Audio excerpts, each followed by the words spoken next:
So we welcome you to our November Hot Topics. I'm Sally Butzine. I'm the president of the Tallahassee League.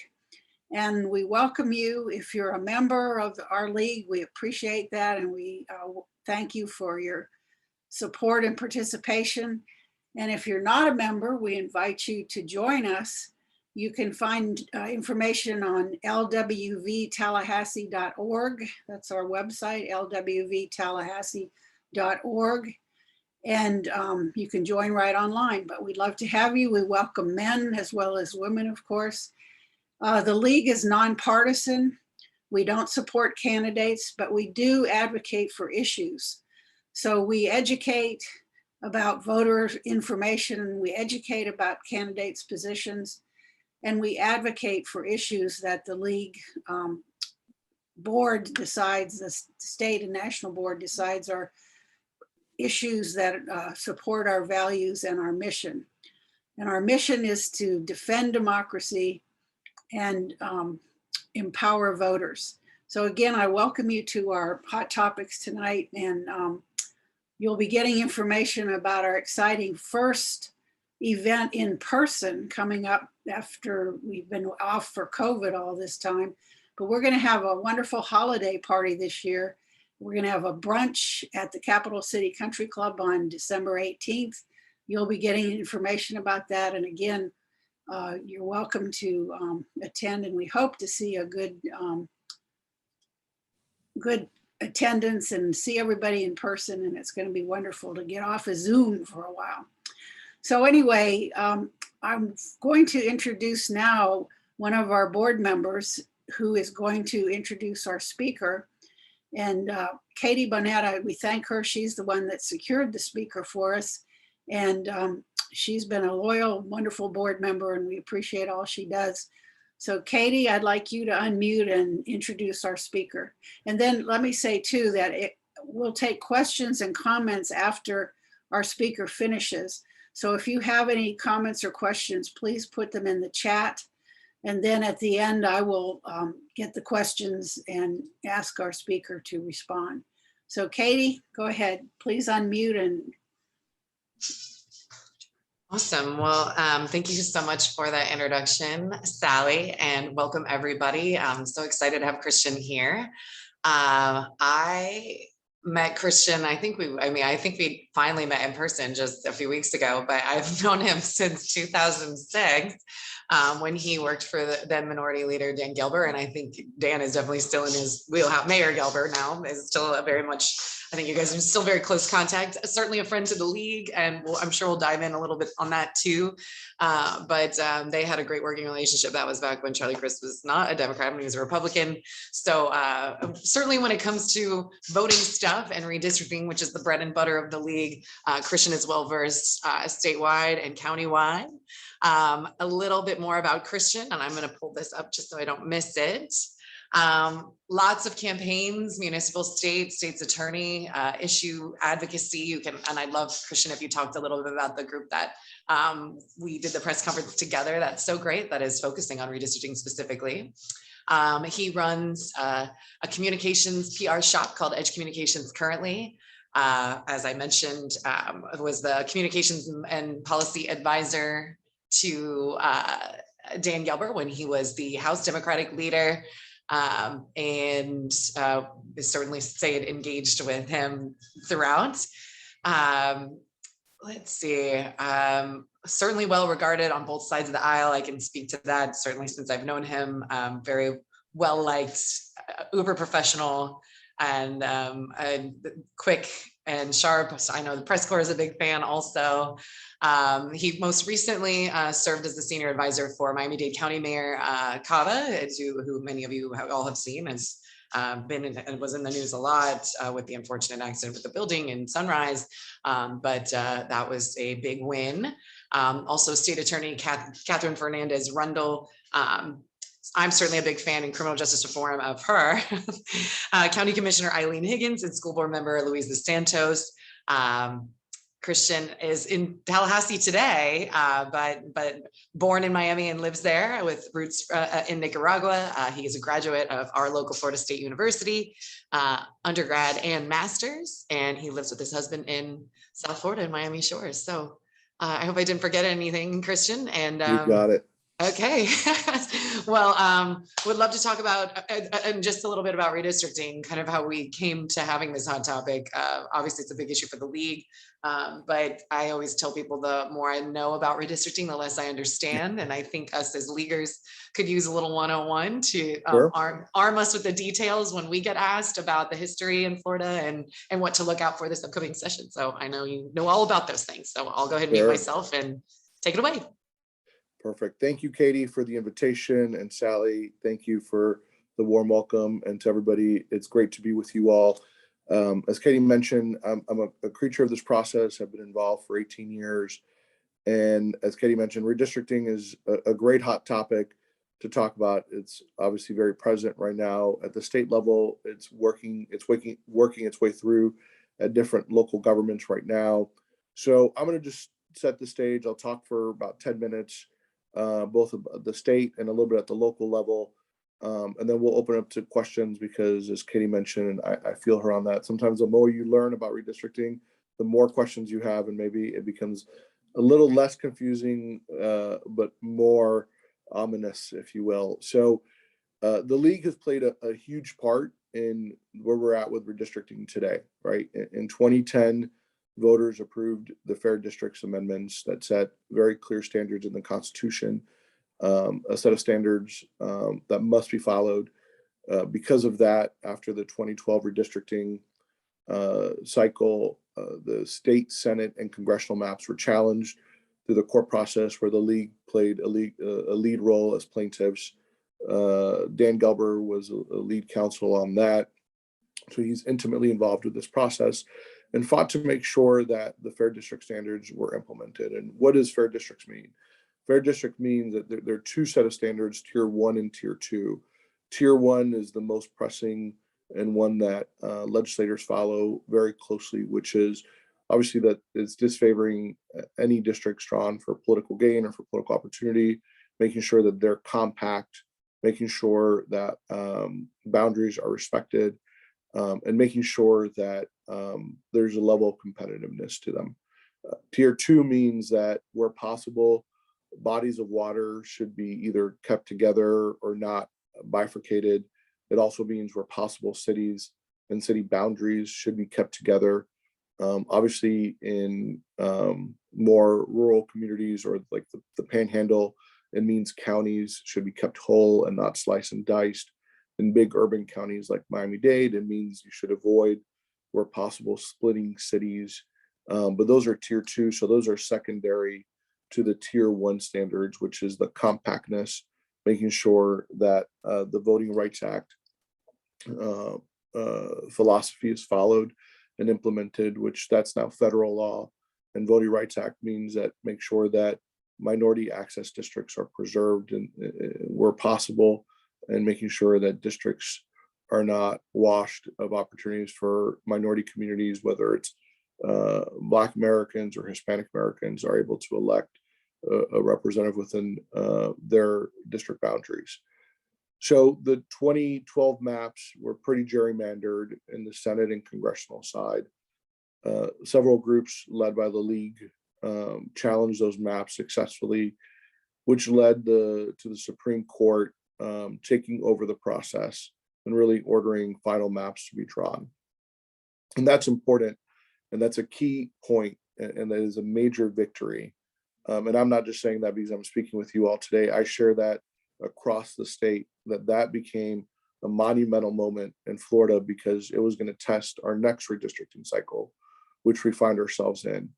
And a lot of folks on my side of the aisle were bracing for impact. We didn't know how this legislature was going to respond to redistricting. We didn't know, given the new makeup of the Supreme Court, how they were going to see themselves, if they were going to be emboldened to really gerrymander like we've seen in Texas, North Carolina on the Republican side, or Illinois on the Democratic side.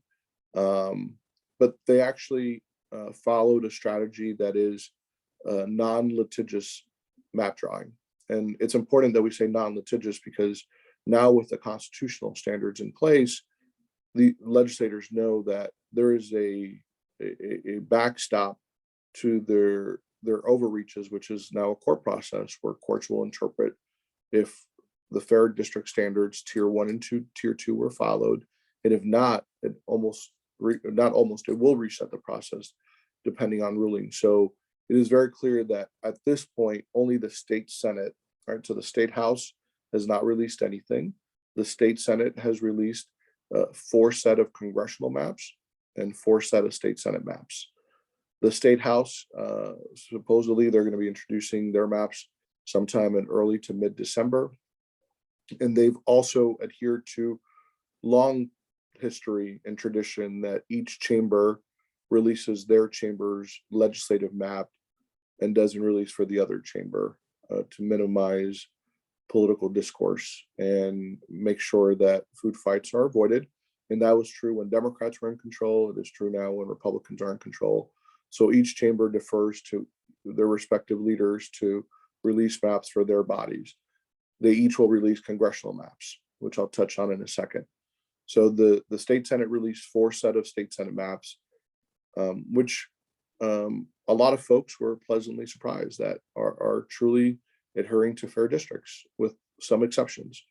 Really the exceptions lie in the Tampa Bay market. And Katie touched on that I'm also advising a group called Represent Us. Represent Us is a nonpartisan group that engages in voting rights, access to the ballot box, fair democracy, and redistricting. Represent Us has engaged in public engagement, public education on the importance of redistricting, but they also partnered with Princeton University to grade all 50 states maps.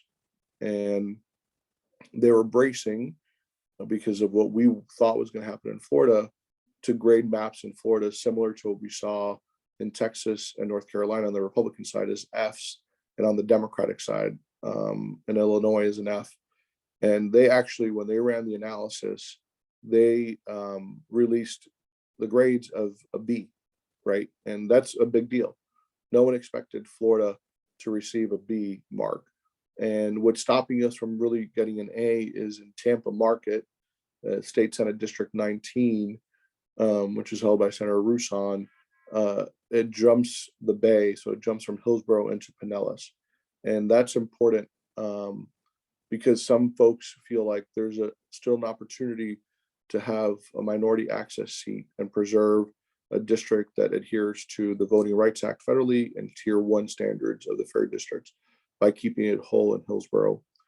But they continue to jump the bay. So that is really the sticking point in the Senate map. Other than that, it is a district, it is a state Senate map. All 4 versions go from a current map where Donald Trump won 23 of the districts and Joe Biden won 17. It basically preserves that.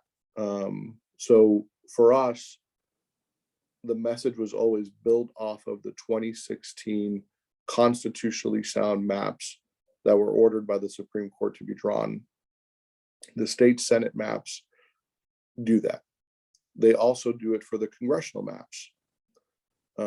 So some of you may be asking, so where's the controversy? Where's going to be the heated debate? I expect it to be in the House side, right? We don't know what the House is going to do. If the House follows the philosophy that the Senate did of a non-litigious map drawing process, we will see a more fair district map. The House is going to release their congressional version of a map. So that's where there's going to be disagreement most likely between both chambers.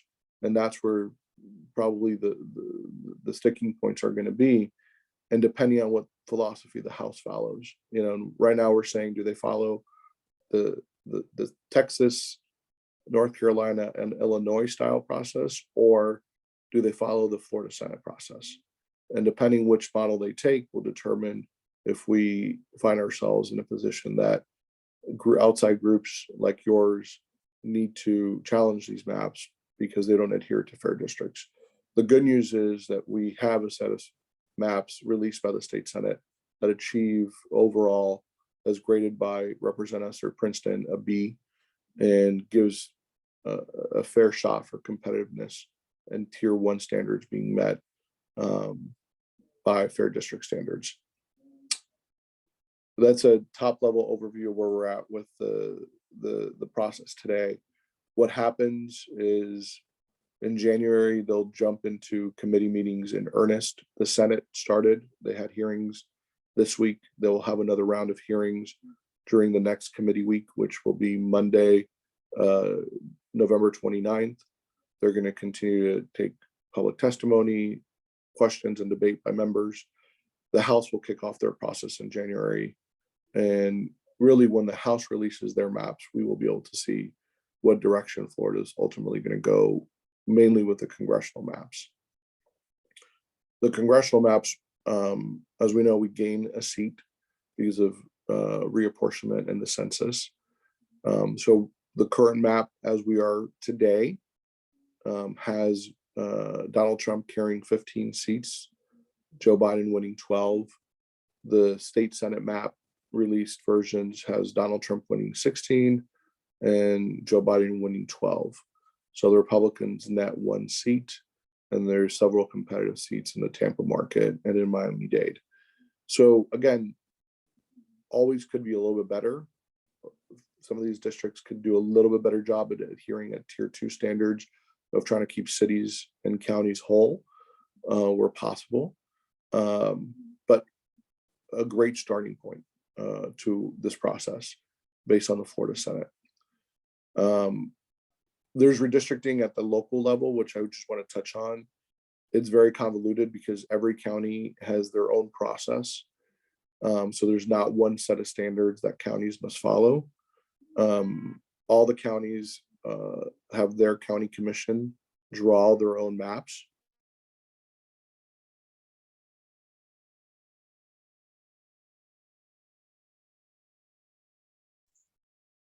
You froze there, Christian, if you can hear me.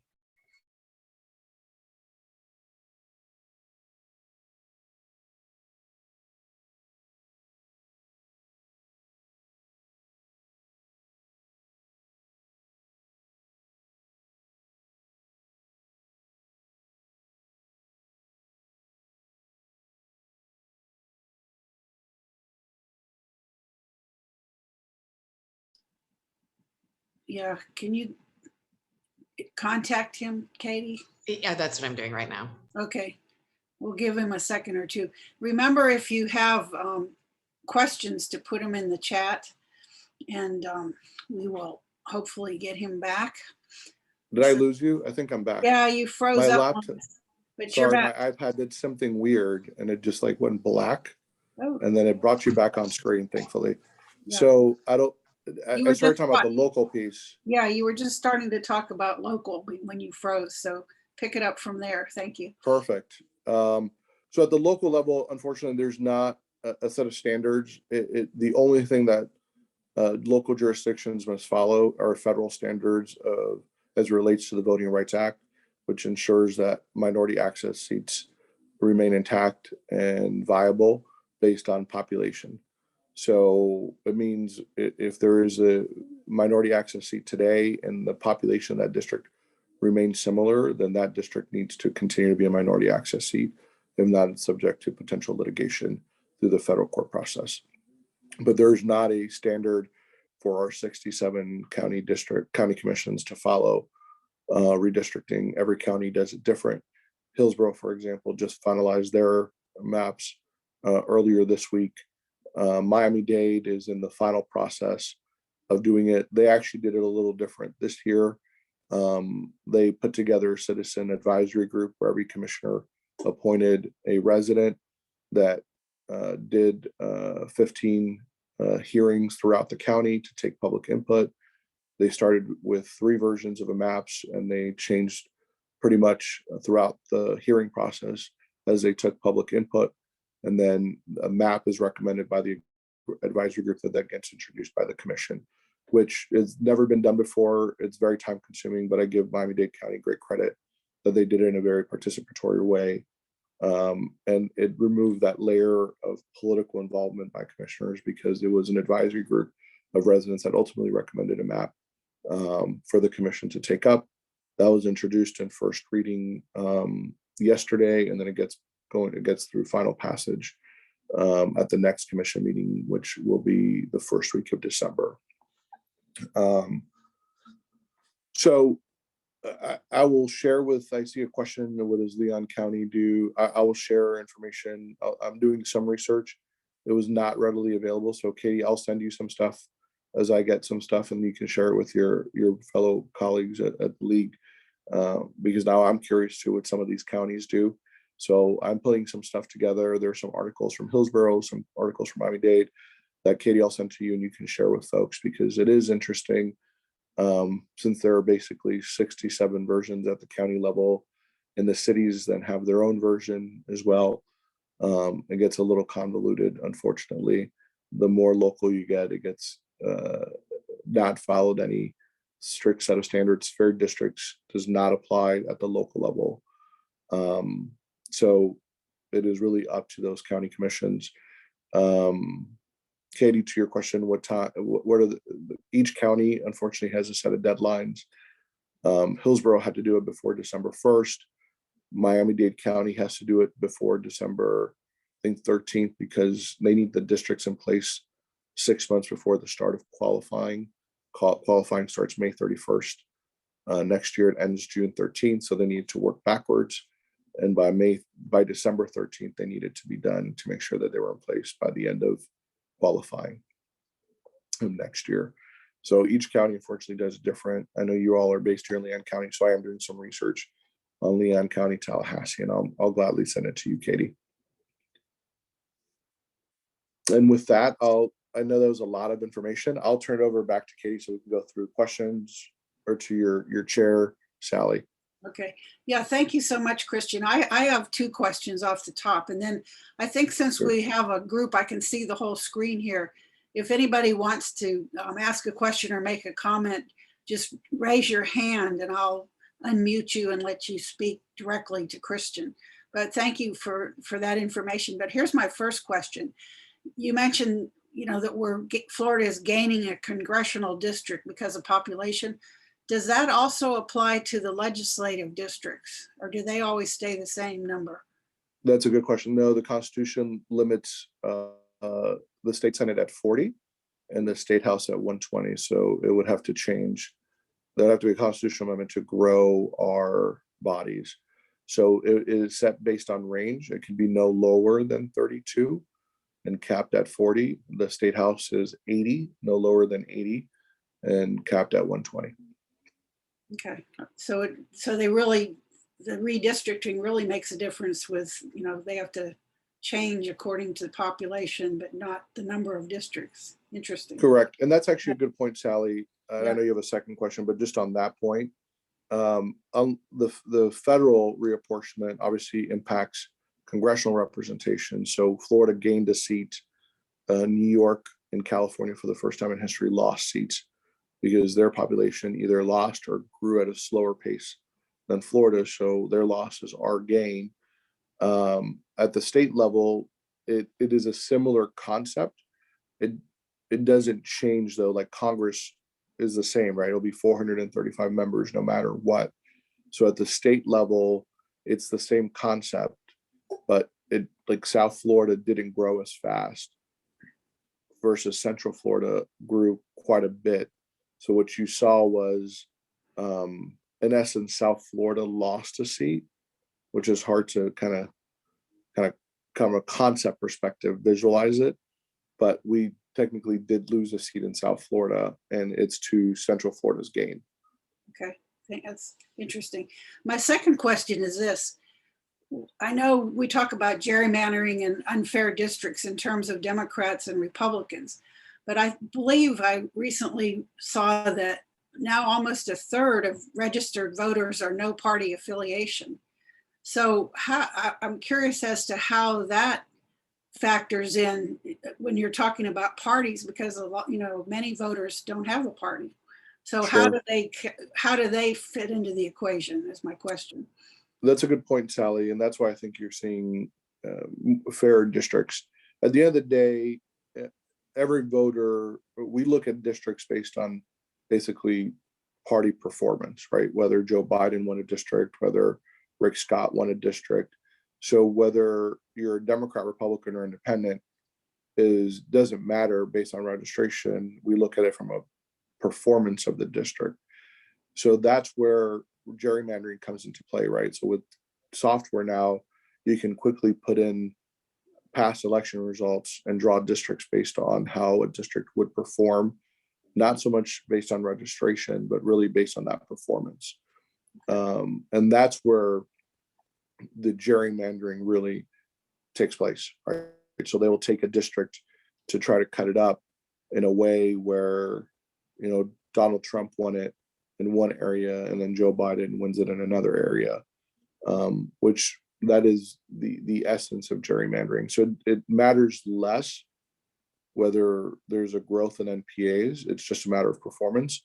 With that said, the growth of NPAs, I do think, makes it harder to really gerrymander, right, a district, because at the end of the day, these NPAs could one year be trending Republican or another year trending Democrat, which you sometimes see, right? So it's harder to really gerrymandering with this explosion of NPAs. Yeah. Okay. Good point. Katie, you have your hand up. Do you want to make a comment or question? Yeah, I have two also. My first one was about the lawsuit that the league was involved in, and I know it wasn't ultimately even resolved. What was it? It was 2014 is ultimately when everything finally, when the Supreme It was Court resolved at the end of 2015, and then new maps were produced in February of 2016. Okay, so more than half the decade is gone before the next, Right. which is unfortunate, but it still win. So can we talk a little bit about, because I remember when, the court stuff was happening back then, and, the Republican Party of Florida and some of those operatives, like those maps weren't drawn, in the public, to Sunshine Law standards. And can we talk a little bit about that part of it? Because I certainly find it problematic because I'm a big open government gal, but,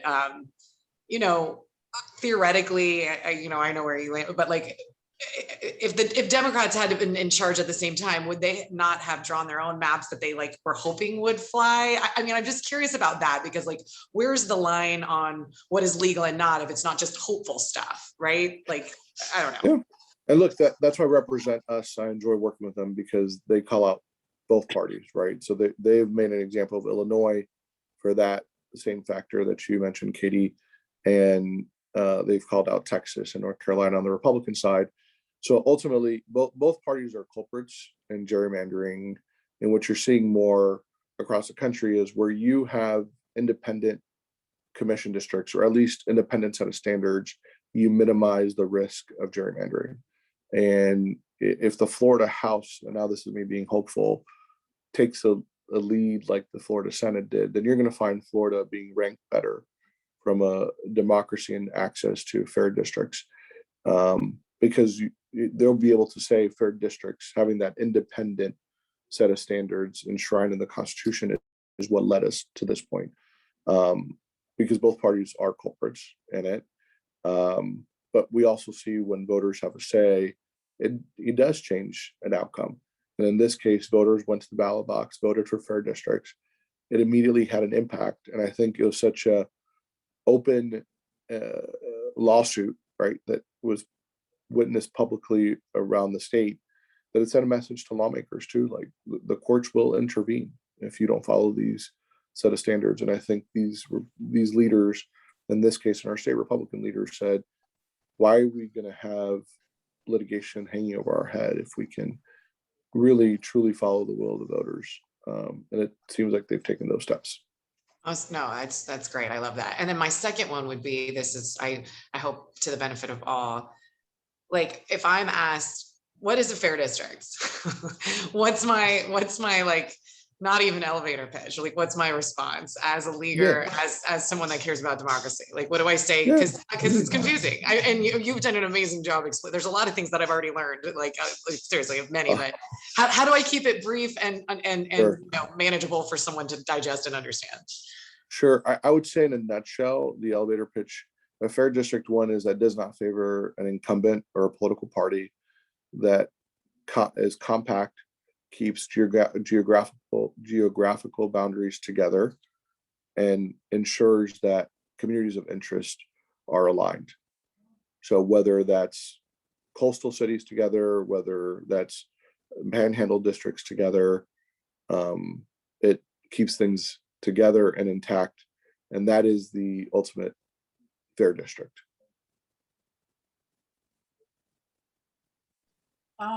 Any other hands raised? Let's I see. see Terry, Terry Oh, Cleveland has a. Terry Cleveland. Yes. Hello, everybody from my living room. Great presentation. I also learned a lot. Thank you, Christian. And I just want to say to the League of Women Voters, all of y'all, we should pat ourselves on the back, because I had the League of Women Voters button sitting in the audience down at the legislature in 2012 when this whole thing, the last thing started. And I agree with you, Christian. I think they're making a calculation that this is a battle that's not worth fighting again, because we won. So let's cheer ourselves for our victory and keep up the fight. Now it's not over. It's not over. It's not over. We got to watch what the Florida House does. Yeah. So we're in the first day of a 90-day process, but everything you said is 100% right, Terry. Yeah, and that's testament to keeping going. They know that we're out there. They know that we're watching them. So good for us. Yes, very good. I wonder if Peter Butzine, who was very involved through Common Cause, which was one of the partners in the redistricting fight, if you have any comments about this whole process. I do. And I appreciate, Christian, I appreciate your presentation, but I want to push back on something that you just said. Sure. I recently resigned from the board of Fair Districts Florida, and I was have been involved in redistricting with Common Cause over the years. But where I want to push back is on the question of communities of interest. Actually, the Florida Constitution, amended by the Fair Districts Amendment, does not protect communities of interest. It does, as you pointed out, have the primary and the secondary tiers. Yeah. But the problem with communities of interest, it sounds good, but the problem of communities of interest is that my community of interest may be different from your community of interest. And the Republicans could say, well, their community of interest is Republicans. Or Sure. And I saw in the redistricting that took place the last time around, I saw people testifying really on behalf of legislators who wanted to preserve the districts, like the coastal districts, the agricultural districts. But the problem is when you start defining communities of interest, it provides just another opportunity and rationale for political gerrymandering. And I don't disagree with that. And that's a fair point, Peter. I think that's why for us, always looking at it from geographical boundaries, counties and cities, bodies of water, making sure that no party or incumbent is favored in a district is the most pure and blind way of describing a fair district, with the caveat that where you can, if you're forced because of population deviation, and it's important to note that you do have to meet certain numbers in each district. If you can combine a community that is either coastal, that keeps a district compact, or like-minded, it's better than trying to run it across the county, for example, using Broward or Palm Beach, which they probably will not have things in common or policies of commonality. But obviously that is not, fair districts made sure that is, to Peter's point, not overarching tier or category to review, because it is very, very subjective and less objective. And the fair district standards, especially in tier 1, really lay out a set of objective standards. So that's a very, and there are two communities of interest. I would say one is if you define a local political subdivision as a community of interest, municipalities, counties, that's one of the tier 2 criteria, is to keep those together. So that could be a community. And of course, the other one, the major one, which is really tier 1, is preserving the voting rights of African Americans. And that Well, that's protected in part by, of course, the Voting Rights Act, even though it's largely been emasculated. Right. That's a fair point, Peter. Sally, are there any other questions? Yeah, I don't see any other hands, but I think Carol Weissert was on with us for a while. She must have had to leave because I was going to ask her. She's pretty much an expert on this whole area as well. I don't know if you know Dr. Weissert. She was a professor here at FSU. Maybe FSU, yes. I've met her once. So I guess she's checked out, so we can't ask her opinion. But I think you really helped us see it. And I hope that you're right, that so far so good, that they're getting a B, which is certainly better than an F. And we will stay tuned. And if you could provide the information on Leon County and our North Florida, because I have read that we're losing population in North Florida. So we're gonna, things are gonna change for us. And of course, now we have a really crazy district that is Leon County in Tallahassee is about cut in half, So like somebody that lives across the street from me could have a different representative. So that, I wonder how that's gonna change. So if you could send that to Katie or me, and then we could get that out to folks, that would be interesting to know. I will send a lot of stuff Katie's way, and then I'm sure she'll disseminate it. Absolutely, my pleasure. Okay, well, we sure are thankful. Oh, Kathy Wynn has her hand raised. I'm sorry, Kathy, go ahead, unmute yourself. Well, I was just going to ask that question because I think our congressional districting last time somebody threw us under the bus, dividing us up the way they did just to preserve that minority district coming across the whole panhandle. It certainly did no justice to tier 2 at all. And I just think that I hope that they can find a way to remedy that, because I am represented by somebody, and like Sally says, my neighbor might be represented by somebody else. And it's, I understand how difficult it is with congressional districts, because you can only, vary by one voter, but from the total amount, but still, we got it. I think we were done a big disservice. I really do, with our congressional districts. And I hope they don't do the same thing to our state and representative districts. Well, the state senate one is Lorraine Alsey, and she has 13 districts, 13 counties now. So, and Leon, all of them are whole. So that if you live in Leon County or in the surrounding counties, you're going to be continued represented by Senator Alsey. Yeah, it's the congressional one. Some of us have Dr. Dunn. Sure. Represent a lot of us, in my opinion. I understand. And then, others have Al Lawson. So it is kind of confusing. And Peter, you want to make a statement about that? Yeah, I have a comment to make.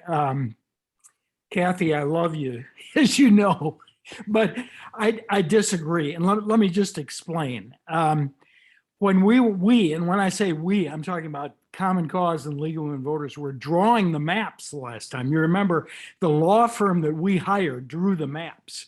And I remember when the maps came out and Tallahassee was split, I called up the lead attorney, Mr. King, and I said to him, God, isn't there a way to do this without splitting up Tallahassee?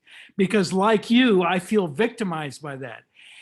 But here was the response. And we have to understand there's a bigger picture here. The response was, and I believe it, is that even though that plan split up Tallahassee, it kept together more counties and municipalities than any other plan that was available. And consequently, you're kind of right that Tallahassee was a sacrificial lamb, but it led to fair districts throughout the state. And I would propose a prediction here based on the fact that we've picked up a seat and that the population of North Florida has not increased. I would bet, and I would be willing to bet, that Tallahassee will be kept together in the next redistricting. We'll see. Hopefully, yeah.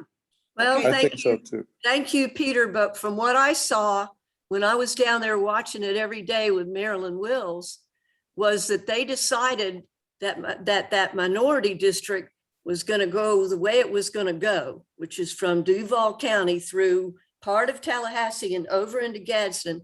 That was decided, like that was taken off the table in terms of discussion, because that right. was approved by the federal government. So That's that right. was never looked at again. That's That the was voting, taken that's the off voting map. rights. That's the Voting Rights Act. So if you disagree with the Voting Rights Act, I would agree with you. I happen to be one that doesn't disagree with the Voting Rights Act, and that district that goes from Jacksonville over to Gadsden County is a better district than the one that snaked its way from Jacksonville down to Orlando. And you can prove that. It's proven. But it kept more municipalities and counties together than the former map. But we were the sacrificial lamb, those of us who got stuck over in the other district that does not represent our views.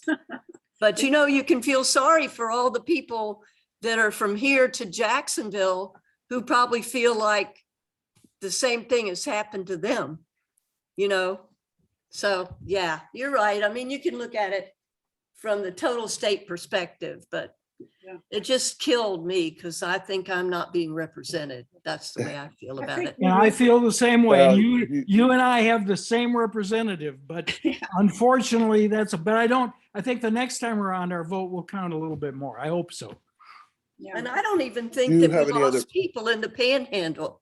You wouldn't be able to prove it by me that we've lost population in the panhandle. I No, think we we have. got, We I- have.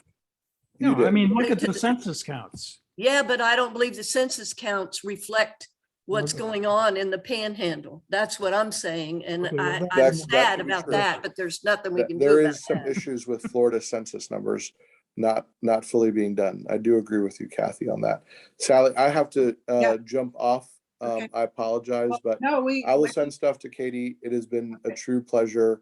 Thank Thank you again, Katie, for thinking of me. Thank you, Sally, and your wonderful team for welcoming me, and I'll send information to Katie.